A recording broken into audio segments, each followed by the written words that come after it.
नमस्कार।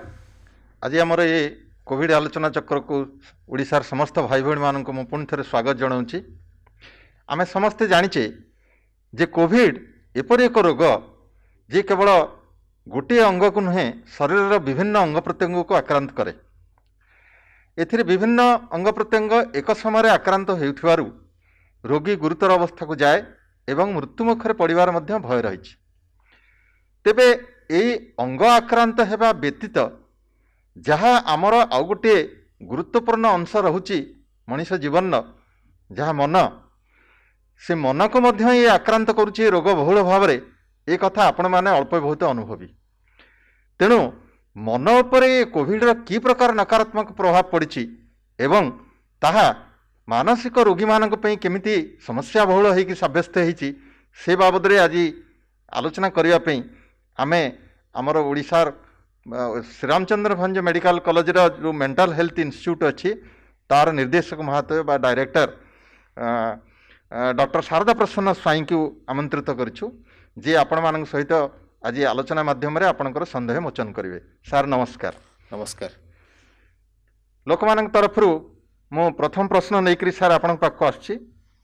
आज प्रथम प्रश्न रही जहाँ मुझे कहली जे कोविड रे मुख्यतः लंग्स लिवर हार्ट ब्रेन ये सब गुरुत्वपूर्ण अंग किडनी ये सब आक्रांत होउछि।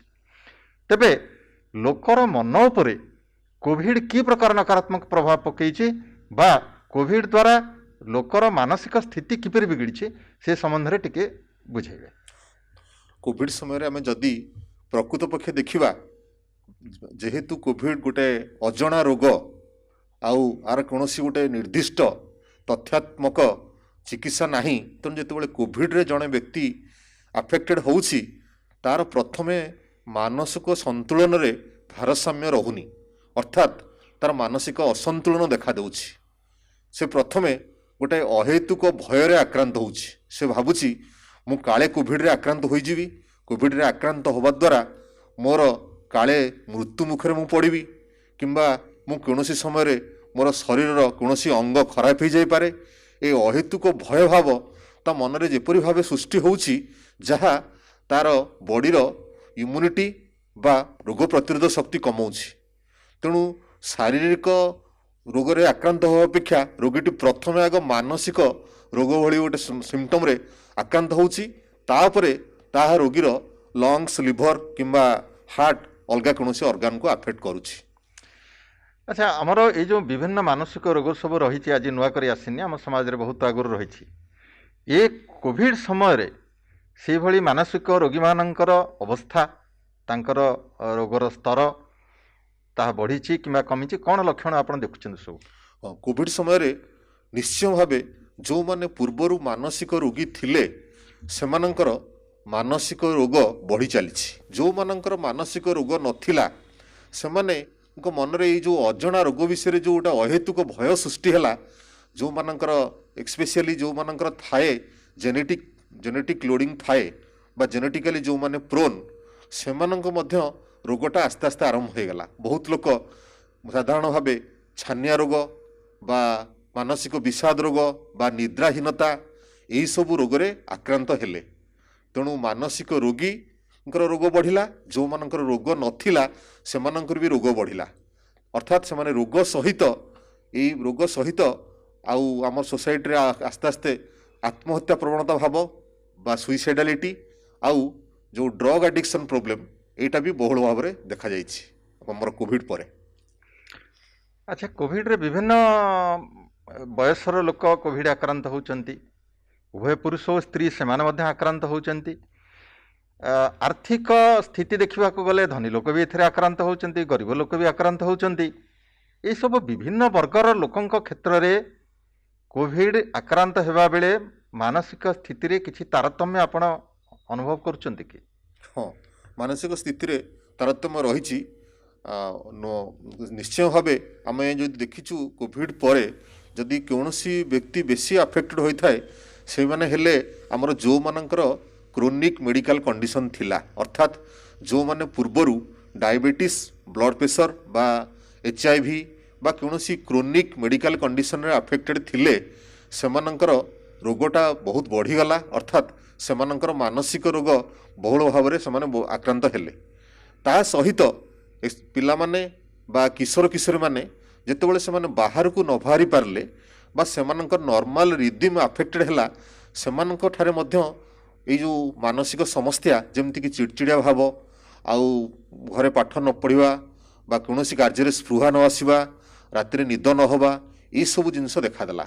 ତେଣୁ ଏଇ କୋଭିଡ଼ ସମୟରେ ସାଧାରଣ ଭାବେ ଆମର ଯେଉଁମାନେ ବୟସ୍କ ବ୍ୟକ୍ତି 60 ବର୍ଷରୁ ଉର୍ଦ୍ଧ୍ୱ, ସେମାନଙ୍କ ଠାରେ ମଧ୍ୟ ବହୁତ ସମୟରେ ମାନସିକ ରୋଗର ଲକ୍ଷଣମାନ ଦେଖାଦେଲା।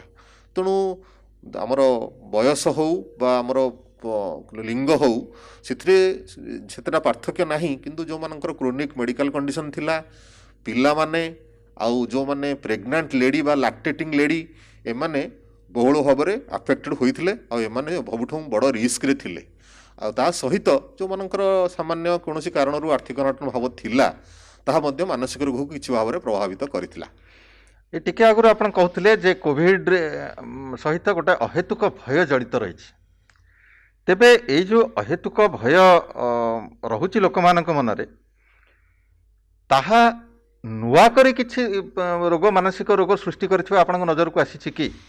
ନିଶ୍ଚୟ, କୋଭିଡ଼ ସମୟରେ ଯେଉଁ ଲୋକମାନଙ୍କର ଅହେତୁକ ଭୟ ରହିଲା, ଅହେତୁକ ଭୟ କୌଣସି କାରଣରୁ ଯଦି ଲାଗିକିରି ରୁହେ, ତାହେଲେ କ'ଣ ହୁଏ, ଲୋକଟା ଜେନେରାଲାଇଜ୍ ଆଙ୍ଜାଇଟି ଡିଜର୍ଡରରେ ଆକ୍ରାନ୍ତ ହେଲା ପରେ ପରିଶେଷରେ ସେ ମାନସିକ ବିଷାଦ ବା ଡିପ୍ରେସନ୍ ରୋଗରେ ଆକ୍ରାନ୍ତ ହୁଏ।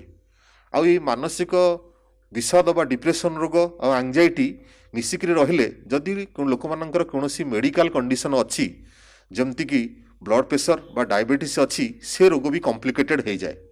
ଆଉ ତା ସହିତ ଏଇ ରୋଗରେ ନିଦ୍ରାହୀନତା ଭାବ ରହୁଥିବାରୁ ଏହା ସବୁକୁ ଗୋଟେ କମ୍ପ୍ଲିକେଟେଡ଼ ସିଚୁଏସନ୍ ଆରାଇଜ୍ କରେ। ତେଣୁ ରୋଗୀଟି କମ୍ପ୍ଲିକେଟେଡ଼ ହେଇ ତା ମାନସିକ ରୋଗ ସହିତ ଶାରୀରିକ ରୋଗ ଯେତେବେଳେ ଥାଏ, ଆଉ ତାର ବଡ଼ିର ରୋଗ ପ୍ରତିରୋଧକ ଶକ୍ତି ବା ଇମ୍ୟୁନିଟି କମିଯାଏ। କାହିଁକି ନା ଲୋକଟା କ୍ରୋନିକ୍ ଷ୍ଟ୍ରେସ୍ରେ ରୁହେ। ତେଣୁ ଯେତେବେଳେ ବ୍ୟକ୍ତି କ୍ରୋନିକ୍ ଷ୍ଟ୍ରେସ୍ରେ ରହୁଛି, ଇମ୍ୟୁନିଟି କମିଗଲା, ଆଉ ଆମର ସାଧାରଣତଃ ଥାର୍ଡ଼ ୱେଭ୍ରେ ତାର ଟ୍ରାନ୍ସମିସବିଲିଟିର ପାୱାର ଯେତେବେଳେ ତାର ରୋଗ ପ୍ରତିଶୋଧ କମିଗଲା, ତେଣୁ ସେ ଶୀଘ୍ର ଟ୍ରାନ୍ସମିଟ୍ ହେଇଯାଏ। ତେଣୁ ସମସ୍ତେ ରୋଗ ପ୍ରତିଶୋଧ ବଢ଼ାଇବା ପାଇଁ এই ଭୟଟାକୁ ମନରୁ ସମ୍ପୂର୍ଣ୍ଣ ଭାବେ ଦୂର କରିବା ଦରକାର। ଆଉ ଯିଏ ବି ଆଫେକ୍ଟେଡ଼ ହେଇଛି, ପରିବାର ପରିଜନ ବା ବନ୍ଧୁବାନ୍ଧବମାନେ, ତାକୁ ସବୁବେଳେ ଆଶ୍ୱାସନା ଦେବା ଦରକାର, ନାହିଁ ଏଇ ରୋଗ ଯେତେ ଦିନେ ଦିନେ ଯିବ ଆଉ ତୁମେ ସମ୍ପୂର୍ଣ୍ଣ ଭାବେ ସୁସ୍ଥ ରହିବ। ଏଠି ଗୋଟେ ପ୍ରଶ୍ନ ମନକୁ ଆସୁଛି ଯେ ଲକଡାଉନ୍ ଆଉ ସଟ୍ଡାଉନ୍ ଯେତେବେଳେ ଜାରି କରାଗଲା, ସେ ସମୟରେ ଲୋକମାନେ ଅଧିକ ସମୟ ତାଙ୍କ ପରିବାର ସହିତ ବିତେଇବାର ସୁଯୋଗ ପାଇଲେ। ଏଠି ପୁଣି ଗୋଟେ ପାରାଡକ୍ସିକାଲି ବିପରୀତ ଧର୍ମୀ ଅର୍ଥରେ ଆମେ ଦେଖୁଛେ ଯେ ସେମାନଙ୍କର ମାନସିକ ଅବସାଦ ବଢ଼ୁଛି। ଯେତେବେଳେ ନିଜ ଲୋକଙ୍କ ସାଙ୍ଗରେ ରହୁଛୁ ଆମେ ଖୁସି ରହିବା କଥା, ଏମିତି ଓଲଟା ଜିନିଷ କାହିଁ ଦେଖାଯାଉଛି? ଏଇ ତ ଗୋଟେ ବହୁତ ଭଲ ପ୍ରଶ୍ନ। ଆମେ ଦେଖିଲୁ କୋଭିଡ଼ ସମୟରେ ଲୋକମାନେ ବହୁତ ସମୟ ଘରେ ରହିଲେ, କିନ୍ତୁ ଓଲଟା ଭାବେ ଦେଖାଗଲା ସେମାନଙ୍କର ମାନସିକ ରୋଗ ତଥା ମାନସିକ ବିଷାଦ ବା ଆଙ୍ଜାଇଟି ବା ସ୍ଲିପ୍ ଡିଜର୍ଡର ବହୁତ ବଢ଼ିଗଲା। କାହିଁକି ନା ମଣିଷର ଯେଉଁ ନର୍ମାଲ ରିଦିମ୍ ସେଟା ଆଫେକ୍ଟ ହେଲା। ଉଦାହରଣ ସ୍ୱରୂପ, ଜଣେ ବ୍ୟକ୍ତି ସକାଳୁ ଉଠି ତାର ନିତ୍ୟକର୍ମ ସାରି ସେ ତାର କାମକୁ ବାହାରିଯାଏ। ସନ୍ଧ୍ୟାବେଳେ କାମ ସାରି ଆସି ଆମର ସାଧାରଣତଃ କଲଚରରେ ଲୋକଟା ଠାକୁରଙ୍କୁ ଡାକେ ବା ପ୍ରାର୍ଥନା କରେ, ରାତିରେ ଶୋଇବାକୁ ଯାଏ। ଆଉ ଗୋଟେ ଛୋଟ ପିଲା ତାର ବା କିଶୋର କିଶୋରୀମାନେ, ସେମାନେ ସାଧାରଣତଃ ସ୍କୁଲକୁ ବାହାରି ଯାଆନ୍ତି। ସ୍କୁଲ କଲେଜରୁ ଫେରିଲା ପରେ ରାତିରେ ଆସି ପାଠ ପଢ଼ିବା ବା ଶୋଇବା ବା ଠାକୁରଙ୍କୁ ଡାକିବା ଗୋଟେ ନର୍ମାଲ ରିଦିମ୍ ମେଣ୍ଟେନ୍ ହେଉଥିଲା। ଯେତେବେଳେ କୋଭିଡ଼ ହେଲା, ସମସ୍ତଙ୍କର ନର୍ମାଲ ରିଦିମ୍ ଆଫେକ୍ଟ ହେଲା।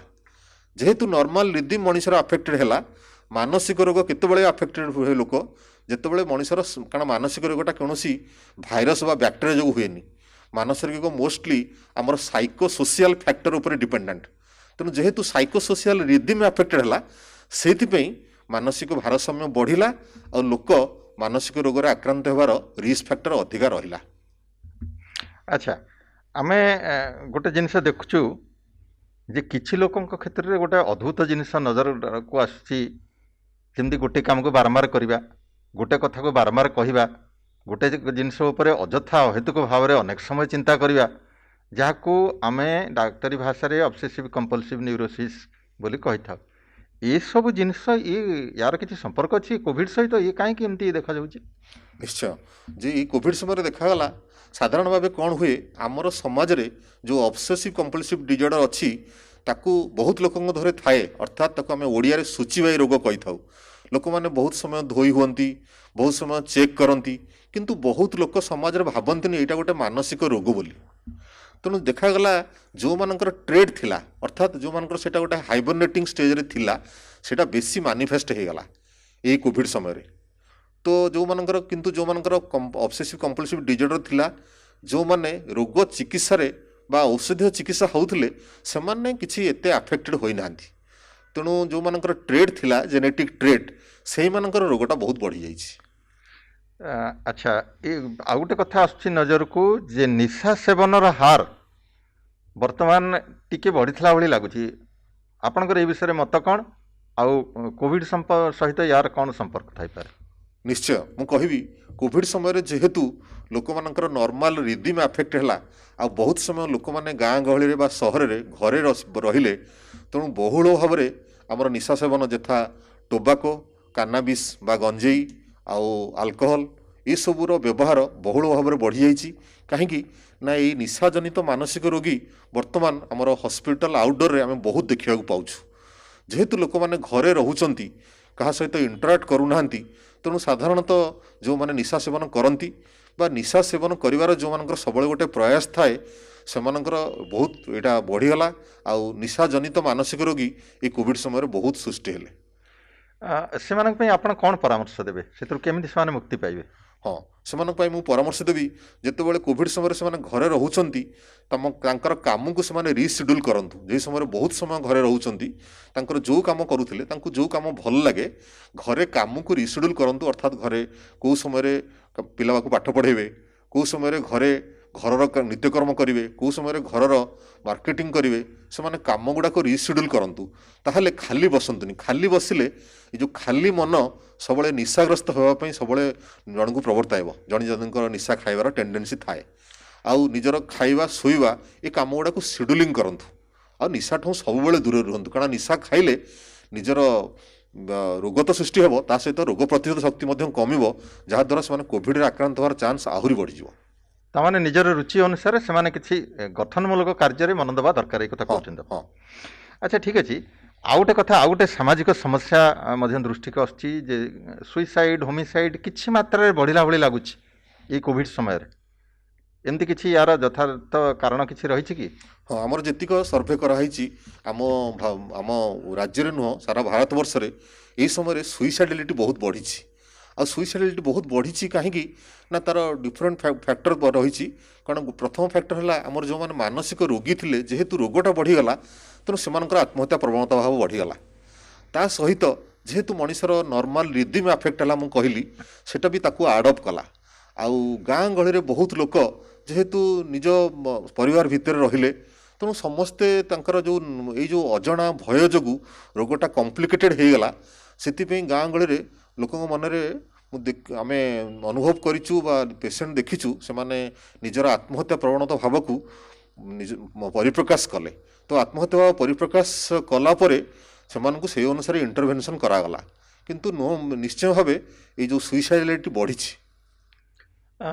आमर मानसिक रोग हूँ गोटे दीर्घस्थायी रोग बहुत दिन धरी तार चिकित्सा आवश्यक हुए आपड़ टे आगु कहते जे एमती गुड़े रोगी अच्छा जहाँ को आमर चिकित्सा नियमित चिकित्सा आम दवापी व्यवस्था करा उचित जो आगर सब माने कोविड आसवा पूर्वर जो माने मानसिक रोगी थिले जहाँ दीर्घ म्यादी चिकित्सा दरकार होची से माननको चिकित्सा जोगे देवाई कौन कौन से व्यवस्था है? मानसिक रोगी को चिकित्सा जोगे देवाई आमर सबू जिला स्तरीय स्वास्थ्य केन्द्र मानक व्यवस्था करा जाइछि एमती कि जदि रोगी चाहिए प्रति जिले में गोटे टोल फ्री नंबर अच्छी से जिला स्तरीय टोल फ्री नंबर को फोन करी तार तार औषध चिकित्सा पाइपर ता सहित आज आज आम राज्य में 7टा मेडिकल कॉलेज रे मानसिक रोग चिकित्सा जोगे दि जाउछि सेठु भी चिकित्सा पाइपर आउ टोल फ्री नंबर रे लोक फोन करी काउंसलिंग सर्विस भी अवेल करि परिबो ता सहित आमर मानसिक स्वास्थ्य अनुष्ठान रे गोटे टोल फ्री नंबर अच्छी कौन से असुविधा हेले से टोल फ्री नंबरटा मु कहीदे दर्शक मानक पई तो से माने ताकू फोन करी निजर कौन मानसिक समस्या को टोल काउंसलिंग माध्यम दूर करें कि परामर्श पाइपर से टोल फ्री नंबर टी हूँ 1800 345 7288 1800345728। ମୁଁ ଟିକେ ଆପଣଙ୍କୁ ଅନୁରୋଧ କରିବି ସାର୍ ଏଟାକୁ ଆଉ ଟିକେ ଧୀରେ ଧୀରେ କୁହନ୍ତୁ ଯାହାଦ୍ୱାରା ଆମର ଦର୍ଶକ ବନ୍ଧୁମାନେ ତାକୁ ଟିପି ରଖିବାର ସୁଯୋଗ ପାଇବେ। ଟିକେ ଆଉ ଗୋଟେ ଅନୁରୋଧ ହଁ, ଆପଣଙ୍କୁ। ଏହି ନମ୍ବରଟି ହେଲା 1800345728 1800345728। ଆ, ଆମେ ଜାଣିଛେ ଯେ ପରିବାର ମାନଙ୍କର ଭୂମିକା କୋଭିଡରେ ବହୁତ ଗୁରୁତ୍ୱପୂର୍ଣ୍ଣ। ଏଠି ପରିବାରର ସଦସ୍ୟମାନେ ଗୋଟେ କୋଭିଡ ରୋଗୀକି କି ପ୍ରକାର ମାନସିକ ସହାୟତା ଦେବା ଉଚିତ ସାର୍? এটা ବହୁତ ଭଲ ପ୍ରଶ୍ନ। ସମସ୍ତେ ଜାଣି ରଖିବା ଉଚିତ ମାନସିକ ରୋଗ ଗୋଟିଏ ରୋଗ ଯୋଉଠିକି ରୋଗୀଟି ଡାଇରେକ୍ଟଲି ଗୋଟେ ମାନସିକ ରୋଗ ବିଶେଷଜ୍ଞ ପାଖକୁ ଆସିନଥାଏ। ସେଥିପାଇଁ ପରିବାର ବା ସମାଜର ରୋଲ୍ ଏଥିରେ ଅଧିକ ଥାଏ। ଜଣେ ରୋଗୀଟି ମାନସିକ ରୋଗରେ ଆକ୍ରାନ୍ତ ହେଲେ ବହୁତ ସମୟ ମେଜର ସାଇକୋସିସ୍ ବା ମେଜର ଡିପ୍ରେସନରେ ସେ ନିଜ ରୋଗକୁ ନିଜେ ଡାୟଗ୍ନୋସିସ୍ କରିପାରିନଥାଏ। ତେଣୁ ପରିବାର ବା ସମାଜର ଲୋକମାନେ ବା ବନ୍ଧୁବାନ୍ଧବମାନେ ତାକୁ ଦେଖି ରୋଗ ବିଶେଷଜ୍ଞଙ୍କ ପାଖକୁ ଚିକିତ୍ସା ପାଇଁ ଆଣିଥାନ୍ତି। ଯେତେବେଳେ ରୋଗ ହେଉଛି, ରୋଗର ଲକ୍ଷଣ ପରିବାର ଲୋକ ଜାଣୁଛନ୍ତି, ରୋଗ ବିଶେଷଜ୍ଞଙ୍କ ପାଖରେ ଚିକିତ୍ସା କରନ୍ତୁ। ଯେତେବେଳେ ରୋଗୀଟି ଆଗ୍ରାଭେଟ୍ ହେଉଛି କୌଣସି କାରଣରୁ, ତାକୁ ସବୁବେଳେ ସ୍ନେହ ଶ୍ରଦ୍ଧା ଦେଇ ତାକୁ ବୁଝାନ୍ତୁ ଯେ କୋଭିଡ ସମୟରେ ଉଦାହରଣ ସ୍ୱରୂପ ସିଏ ଔଷଧ ପାଇପାରୁନି, କାଉନସିଲିଂ ସର୍ଭିସ୍ ପାଇପାରୁନି, କିନ୍ତୁ ସମୟ ପୁଣି ବଦଳିଯିବ। ପୁଣି ସ୍ଥିତି ବଦଳିଲା ପରେ ତାକୁ କୌଣସି ଗୋଟେ ସବୁବେଳେ ରୋଗୀକି କିଛି ଗୋଟେ ପ୍ରୋତ୍ସାହନ କାମ କରିବା ପାଇଁ ପ୍ରବର୍ତ୍ତାନ୍ତୁ। ତା ସହିତ କ'ଣ ହେବ, ସେ ଖାଲି ବସିବନି। ଖାଲି ବସିବା ଦ୍ୱାରା ତାର ମାନସିକ ବିଷାଦ ଭାବ ଦେଖାଦେବ।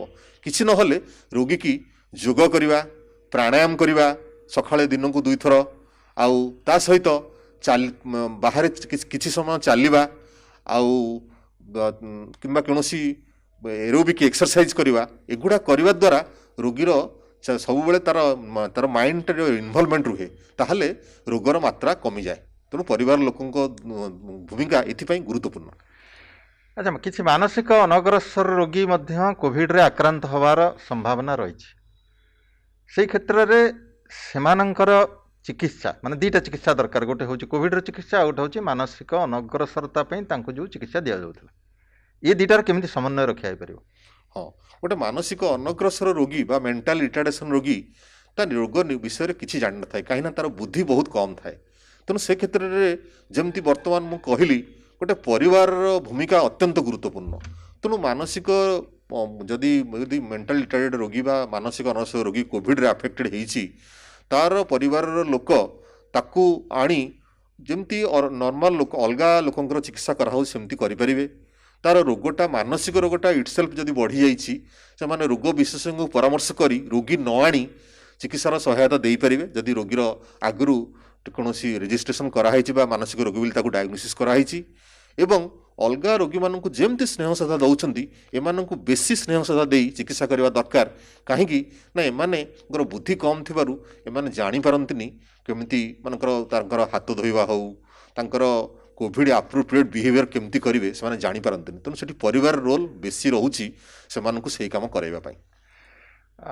ଆଉ ଗୋଟେ ସାଧାରଣ ଜିନିଷ, ଯଦିଓ ମାନସିକ ରୋଗ ସହିତ ସେ ତାର ବିଶେଷ ସମ୍ପର୍କ ନାହିଁ, ତେବେ ଆମ ନଜରକୁ ଆସୁଛି ଯେ ଯେଉଁ ଟିକାଦାନ ସମ୍ପର୍କରେ ଗୁଡ଼ିଏ ଭ୍ରାନ୍ତ କଥା ଅନେକ ଲୋକ ପ୍ରଚାର କରୁଛନ୍ତି, ଯାହାଫଳରେ ଲୋକମାନେ ମିସଗାଇଡେଡ଼ ହେଉଛନ୍ତି। କେବଳ ଟିକାଦାନ ନୁହେଁ, କୋଭିଡ ସମ୍ପର୍କରେ ଅନେକ ଭ୍ରାନ୍ତ କଥା ଶୁଣିବାକୁ ମିଳୁଛି, ଅନେକ ଲୋକ ତାକୁ ପ୍ରଚାର କରିବାକୁ ଭଲ ପାଉଛନ୍ତି। ଏ ବାବଦରେ ଆପଣ କ'ଣ ଲୋକମାନଙ୍କୁ କହିବେ, ଆଉ ଲୋକମାନେ କିପରି କେଉଁ କଥାକୁ ଗ୍ରହଣ କରିବା ଉଚିତ ସେ ବାବଦରେ ଟିକେ ପରାମର୍ଶ ଦିଅନ୍ତୁ। ହଁ, ଏଇଟା ସାର୍ ଆପଣ ଗୋଟେ ବହୁତ ଭଲ ପ୍ରାକ୍ଟିକାଲ କ୍ୱେଶ୍ଚିନ୍ ପଚାରିଲେ।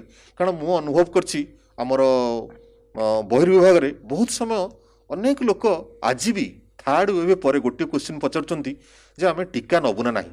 ଏପର୍ଯ୍ୟନ୍ତ ବି ଲୋକମାନଙ୍କ ମନରେ ଯେଉଁ ସଚେତନତା ଭାବ ସୃଷ୍ଟି ହେଇନି। ତେଣୁ ମୁଁ ସମସ୍ତଙ୍କୁ ଅନୁରୋଧ କରିବି, ଗୋଟେ ମାନସିକ ରୋଗୀ ଅଲଗା ଯେକୌଣସି ରୋଗୀ ଭରି ଟିକା ନେଇପାରିବ। ବୁଷ୍ଟର ଡୋଜ୍ ଯଦି ଦିଆଯାଉଛି ତାକୁ ସରକାରଙ୍କ ନିୟମ ଅନୁସାରେ ତାକୁ ନେଇପାରିବ, ତାହେଲେ ସେ ନିଜକୁ ପ୍ରୋଟେକ୍ଟ କରିପାରିବ। ଆଉ ଏଇ ଯେଉଁ ଆମର କୋଭିଡ ସମୟରେ ବହୁତ ମାନେ ଯେଉଁ ତଥ୍ୟ ଦରକାର ନାହିଁ, ଯେଉଁଟା ସବୁ ଯେଉଁ ତଥ୍ୟ ବିଭିନ୍ନ ସବୁ ଭୁଲ ତଥ୍ୟ ପରିବେଷଣ କରାଯାଉଛି, ତାଠୁ ସମସ୍ତେ ଦୂରରେ ରୁହନ୍ତୁ। ଯେଉଁଟାକ ସରକାରଙ୍କର, ଯେମିତିକି ଆମର ICMR ୱେବସାଇଟ୍ କିମ୍ବା ଆମର ସରକାରଙ୍କ ୱେବସାଇଟ୍ରେ ଯେଉଁ ତଥ୍ୟ ଦିଆହେଉଛି ତାକୁ ଠିକ୍ ବୋଲି ଭାବନ୍ତୁ, ଆଉ ତାକୁ ଠିକ୍ ଭାବି ସେଇ ଅନୁସାରେ ଯେଉଁ ଇନଫର୍ମେସନ୍ ଦିଆଯାଉଛି, ଟୀକା ନେବା ହେଉ, ଔଷଧ ଖାଇବା ହେଉ କିମ୍ବା ମାନସିକ ରୋଗ ସମ୍ବନ୍ଧୀୟ ଚିକିତ୍ସା ସମ୍ବନ୍ଧରେ ଯାହା କରାଯାଉଛି ତାକୁ ହିଁ ଫଲୋ କରନ୍ତୁ। धन्यवाद सार, बहुत सुंदर सुंदर तथ्य आज आपण आमर भाई भणी मानक देले। से माने निश्चित एथुरु उपकृत होइथिबे बोली मोर विश्वास। आउ थरे अनुरोध करुछि जे मानसिक रोगी माने गोटे अनग्रसर वर्ग भितर रहिचंती, सेमानकु समस्त प्रकार मानसिक तथा अन्यान्य सहायता जोगै देबा परिवार लोक मानकर तथा समाजर अन्यान्य व्यक्ति मानकर मध्य कर्तव्य। ताहले जाई सेमाने ये कोविड समय रे एक सुस्थ वातावरण भितर बंचिबार सुजोग पाइबे। धन्यवाद, नमस्कार। नमस्कार।